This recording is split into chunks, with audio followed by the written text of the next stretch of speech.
So it's in the 30s today, and I thought I'd come out and check the hives, and lo and behold, we got bees out.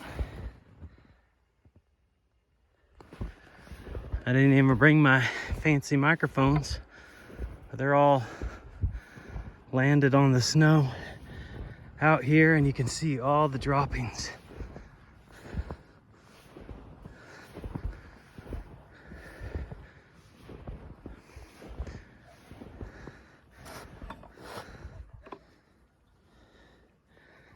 Kind of crazy that they're out.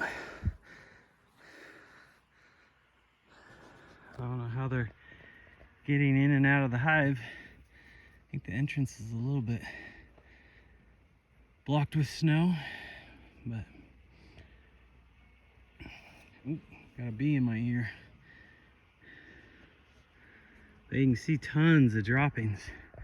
All these brown spots everywhere. That's bees from the bees. I mean, there's droppings all the way up to here. I think this one's in the process of trying, at least.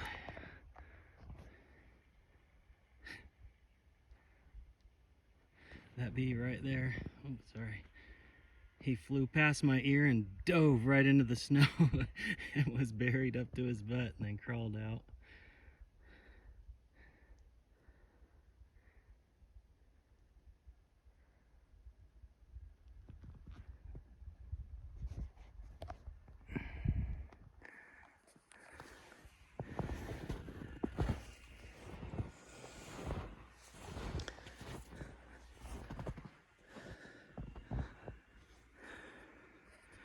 But like I said, it's a decent day. It's a little bit overcast. It was sunny earlier, but it's I don't think it's above 32. Might be in the mid 30s. But it's interesting that they're all out. I don't want them to be out too long, or they'll die, because they just can't be out here very long. I know quite a few of these that came out and landed. They're dying because it's colder than they think it is, and their body just starts to shut down. So, I mean, there's tens of thousands of bees in there, so we're probably looking at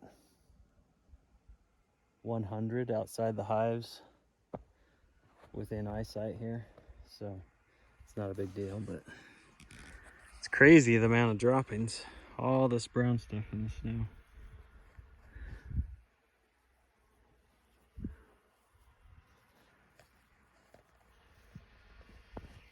See if we can get in a little bit closer.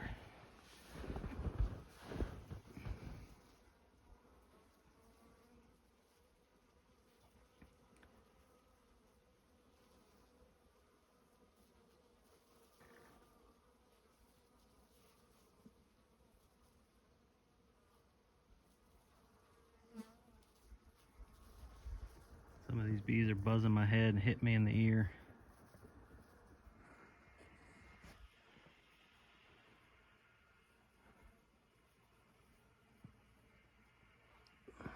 Try and zoom way in.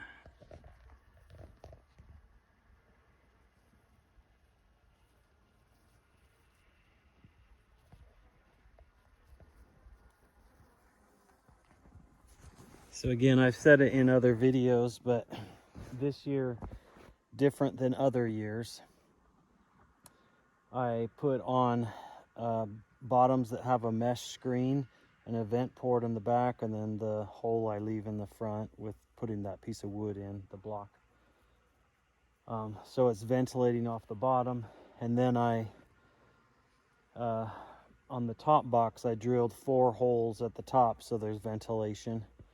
And then those top boxes, in my other video I showed you I built, there's multiple screens in there, and on the bottom level there's that much sugar packed in there, a sugar patty, and then above that is a wood chip filled, this guy keeps buzzing my head, a wood chip filled quilt made out of a pillowcase that's on top to collect moisture. And so the ventilation, the moisture, and a little bit milder winter, although we've had maybe a month and a half straight of really cold temps and lots of snow, as you can see. So, but they're alive. It's February 20th maybe.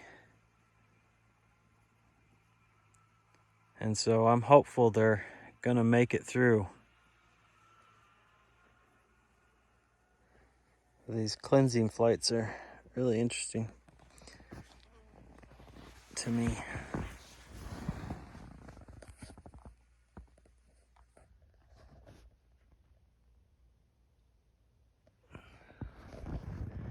And you can see, here's a bee crawling, but they get kind of loopy almost.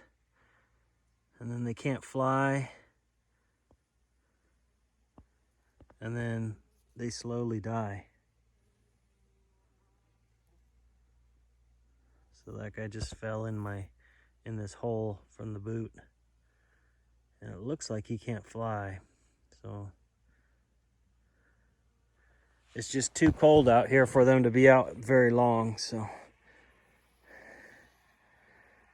quite a few of these bees have landed on the snow and now died.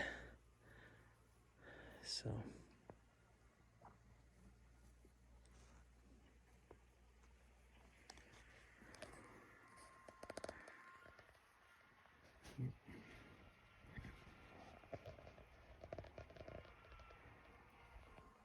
well, that's interesting. That wasn't what I was expecting to find out here. I brought my tools to clear it out and clear off the porches because it is supposed to get even warmer over the next couple days, maybe into the 40s for a little stretch during the day. I'll come out this evening after they go back inside and clear off the porches and dig around them so they get even more heat. Some people, like my wife's uncle who got me into this, let the snow bury up around. In fact, threw it up on there to insulate the hives, but I don't know. I just kind of like keeping them clear and ventilated. Keep getting bees in my ears. That one landed on me, I think. I think it's in my hoodie. Can you guys see it back there? I'm afraid because they can't fly very far, and so I don't want to get stung as it crawls down my neck. All right. Oh, I think he's up on my hood again. I'm gonna go back inside. Beautiful day. I hiked back over to the house, and right as I got to here, the bee lifted out of my hoodie and buzzed off. I'll have to go see if there's any more in there inside the house.